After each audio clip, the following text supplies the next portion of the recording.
बाबो आम्हाला जायचं होतं पनवेलच्या बसमध्ये येणं सरलो आम्ही बदलापूरचे. बाबो या कुठं सोरला आम्हाला या बसनी. अजून काय काय झालं तो बघायचं असेल तर आमचा ब्लॉग बघत राहा. तर जय शिवराय मित्रांनो, पुन्हा एकदा स्वागत आहे आपल्या नवीन ब्लॉग मध्ये. आज घोडा नवीन चालला ओरिएंट मॉलला, ते तर रातचे 8 वाजता. मग बघता बघता पोहोचलो आम्ही देवीच्या पाड्यात. अरे आम्ही धावत सुसाट पळालो तरी आम्हाला बस नाही भेटली. पळाली बस ती बघा, चालली बघा बस, दिसते का तुम्हाला? मग भैयाला जरा बस बद्दल विचारपूस केली, बरं कधी येणार आहे बस.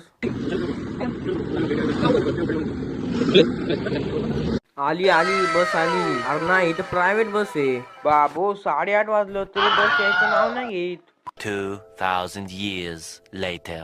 बाबो आली एकदाशी बस. असं वाटतं की प्यासे को कुआ मिल गया. उतरलो एकदाशी बस मध्ये. अरे आम्ही लय पुढे गेला, तिकीट वाला आला ना करतोय, पनवेलला नाही चालली, बदलापूर चालली बस. बाबो बाबो आता इथं उतरलो, आम्हाला काही लोकेशन माहित नाही, आता काय करणार आम्ही? रात्रभर इथं थांबायला पण वाटतं आम्हाला. बाबो उद्या सकाळी क्लास नाही, आता काय करणार? मग पोहोचलो आम्ही एकदाशी पाल्यांना. झाला आमचा ओरिएंट मॉलला जायचा प्लॅन कॅन्सल. या बघा क्लासची काय मेसेज आले, उद्या क्लासला सुट्टी. आता आम्ही उद्या पण जाणार ओरिएंट मॉलला. आता आपण भेटू नेक्स्ट ब्लॉग मध्ये, आणि त्या ब्लॉग मध्ये आपण ओरिएंट मॉलला नक्की जाऊ. आमचा पार्ट 2 नक्की बघा.